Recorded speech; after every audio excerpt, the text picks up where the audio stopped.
Hey, what is up YouTube? Gue Brody Balok, dan dalam video kali ini gue pengen ngomongin yang agak lebih simple, nggak terlalu butuh banyak referensi jurnal ilmiah. Because honestly, bikin-bikin video kayak ini yang butuh banyak riset, itu butuh waktu cukup lama. It takes days of research untuk akhirnya dikompilasiin untuk ngebuat video. And in this video cuman lebih ngomongin hal-hal yang agak lebih subjektif, dan ini bisa dibilang adalah opini gue. By the way, if you've been watching my video selama ini, please klik like. Itu akan sangat membantu gue agar algoritma YouTube-nya membuat video-video gue lebih gampang ditonton sama orang-orang. So, thank you. So, saat mulai latihan, kita melihat ada banyak banget variasi-variasi dari gerakan. And alat-alatnya yang digunakan tuh sama. Biasanya pakai barbell, dumbbells, mesin-mesin, Smith machines, atau bahkan cables. And dalam video ini gue pengen ngebahas pros and cons of each of the movements. Dari semua jenis latihan yang menurut gue salah satu paling efektif adalah free weight movements. Misalnya kalian nonton video gue pasti pernah dengar gue ngomongin tentang compound movements. Squats, benches, rows, overhead presses, deadlifts, yang gitu-gitu. Dan kalau kita ngomongin latihan ini pasti menggunakan barbells. And barbells, easily, itu adalah yang paling gampang untuk jadi tambah kuat. Apapun gerakan yang kita lakukan, kalau kita pakai barbell pasti bisa lebih cepat, lebih kuat. Misalnya kita ngeliat gerakan dada, chest press, pakai dumbbell, kita kuat berapapun biasanya kalau menggunakan barbell bisa lebih berat. And nambah beban di gerakan barbell itu jauh lebih gampang. Loading di plate-nya simple, bisa masukin 1.25 on each side, jadi nambah beratnya cuman sekian. Kalau misalnya pakai dumbbell, nyari dumbbellnya tuh yang naik beratnya sekian agak lebih susah. Misalnya kita kuat dumbbell chest press 14 kilo, belum tentu gymnya ada 15 kilo saat ditambah berat. Biasanya naiknya langsung dari 14 ke 16 misalnya. Selain itu, kalau kita ngomongin compound movements, semuanya pasti menggunakan barbell. Dan ini merupakan gerakan fundamental yang bisa ditranslate, digunakan sama semua gerakan lain. Misalnya kita melakukan barbell squat, itu bakal translate ke leg press, bakal translate ke goblet squat, leg extension, leg curls. Itu merupakan pondasi dari gerakannya. Dan biasanya bench press, squat, yang menjadi pondasi gerakan compound biasanya menggunakan barbell. Kontra dari barbell, mungkin gerakannya tuh jadi agak limiting, terbatas. Karena kalau misalnya kita menggunakan barbell, kan itu tongkat panjang. Tongkat panjang jadi harus geraknya di posisi yang sama terus, terutama pergelangan tangannya, nggak bisa muter. Sebagai contoh, misalnya kita lagi bench press, kita bisa aja kena cedera di bahu, misalnya. Kita coba bench press dan bahunya sakit. Tapi saat menggunakan dumbbell chest press, ternyata masih bisa, nggak sakit. Alasannya simple, kalau pakai dumbbell, tangannya bisa jadi kayak begini. Gerakannya jadi lebih natural. Dan biasanya kalau pakai barbell, mungkin kontranya di situ. Agak lebih limited movementsnya. Barbell juga agak susah untuk murni bodybuilding. Lebih cocok untuk orang yang suka powerlifting. Karena kalau kita mau latihan isolasi dengan barbell, let's say mau ngelatih bahu bagian samping, itu agak susah. Biasanya lebih gampang pakai dumbbell atau pakai mesin-mesin. So that's the second con of barbells. Isolasi jauh lebih susah. So what about dumbbells? Dumbbells itu paling bagus menurut gua untuk melatih badan secara merata. Karena kalau kita menggunakan dumbbells, misalnya melakukan dumbbell shoulder press, itu tangan kiri dan tangan kanan harus bekerja dengan seimbang. Nggak peduli tangan kiri lu lebih lemah dari tangan kanan, gerakannya harus sama. Jadi menggunakan dumbbell itu akan memastikan perkembangan yang seimbang dari kiri dan kanan. Kalau misalnya pakai barbell atau pakai mesin, lalu kita melakukan gerakan tertentu, kadang-kadang nggak selalu kelihatan kalau sisi satu tangan tuh dorongannya lebih kenceng, lebih kuat. Dumbbells memastikan gerakannya lebih seimbang, asal tekniknya benar. Dumbbell juga pasti lebih susah dan bisa dibilang agak lebih bagus untuk hypertrophy atau membesarkan otot.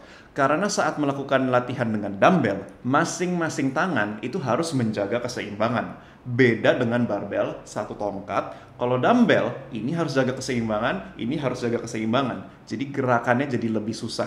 Dan bisa dibilang agak lebih bagus untuk hypertrophy atau membuat otot. Selain itu, gerakan dumbbell juga yang tadi gue bahas lebih natural.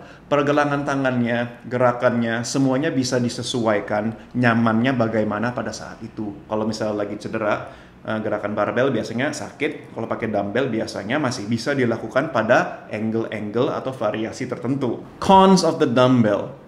Mungkin semakin kita kuat pakai dumbbell, setup positionnya jadi jauh lebih susah. For example, kalau misalnya gue mau bench press 100 kilo, gampang tinggal masukin dalam plates-nya. Misalnya kita pakai dumbbell, makin lama dumbbellnya agak lebih berat, kita mesti set up sendiri. Dan kalau misalnya sendiri lagi nggak ada teman bantuin, mungkin agak susah. For example, in this video, gue harus angkat dari lantai, taruh di ujung lutut, dan kita harus set up dinaikin ke atas. This isn't easy, dan untuk pemula mungkin agak ribet. Cons lain dumbbell, mungkin latihan kaki agak lebih susah.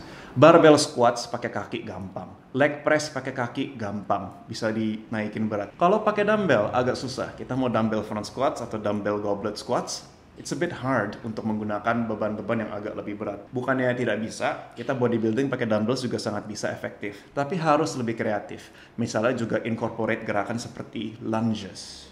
So that's another con for the dumbbells. Mungkin untuk gerakan kaki agak sedikit lebih susah dibanding leg press atau barbell squat. And now we get into machines. You're like a machine underneath, right? I'm a cybernetic organism. Gue udah lama latihan gymnya di rumah terus dan jujur, gue kangen latihan pakai mesin. Enaknya nomor satu kalau pakai mesin, itu sangat beginner friendly. Misalnya lagi cedera, kita mau ngelatih dada, mau ngelatih bahu, biasanya ada variasi dari mesin yang masih bisa kita lakukan. Dan saat gue ngomongin mesin, gue bakal include semua cable stations juga. For example, gue lagi pengen latih bahu bagian samping, lateral delts. Paling efektif melakukan cable lateral raises. Gerakan menggunakan cable untuk lateral raises itu ada constant tension di bagian bahu sampingnya. Beda dengan dumbbell. Dumbbell pada gerakan yang bawahnya yang di sini, dumbbellnya menarik tangan ke bawah. Itu bahu sampingnya nggak kelatih itu. Menggunakan mesin itu bukan cuma beginner friendly, tapi ini adalah bodybuilder's best friend. Otot bagian manapun itu pasti bisa dilatih asal ada mesinnya yang benar. Rear delt raises, hamstring curl, or even biceps machine yang lebih specialized, semuanya ada. Cons-nya tentu saja kalau menggunakan mesin itu tidak melatih keseimbangan biasanya. Karena semuanya sudah diatur oleh mesin, kita jadi bisa lebih fokus untuk bagian otot itu saja. Tapi ini tidak berarti kita bisa melakukan gerakan versi free weight-nya dengan efektif. Karena menggunakan mesin tidak melatih keseimbangan. Cons menggunakan mesin. Tergantung jenis mesinnya juga bisa menyebabkan muscle imbalance. Sebagai contoh, misalnya kita melakukan lat pull down menggunakan mesin yang seperti ini, bisa jadi satu sisi tarikannya agak lebih keras dan nanti mungkin sayapnya yang sebelah kanan jadi lebih gede. Tapi ini bisa gampang diperbaiki dengan menggunakan mesin yang benar. Mesin lat pull down yang seperti ini lebih bagus karena di sebelah kiri dan sebelah kanan bebannya masing-masing terpisah. Jadi kiri gerak sendiri, kanan gerak sendiri. So in this case, mesin tetap masih bisa bagus. And finally, gue pengen ngomongin si Smith Machine.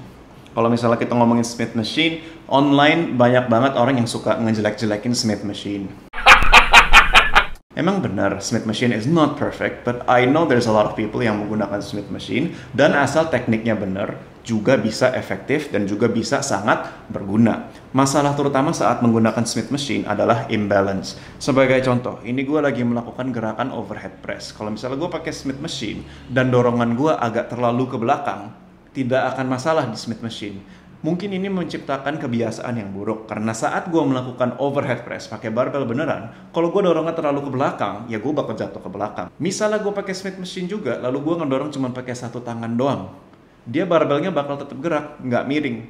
Jadi ini mungkin kalau tekniknya salah, satu sisi bakal jadi lebih dominan. Tapi Smith Machine bisa sangat efektif kalau tekniknya juga benar. Saran gue sih sebelum menggunakan Smith Machine, setidaknya biasakan diri dengan versi free weight-nya dulu. Lu mau Smith Machine bench press? Silahkan. Tapi coba dulu dumbbell chest press dan pastikan gerakan kiri dan kanannya sama-sama seimbang.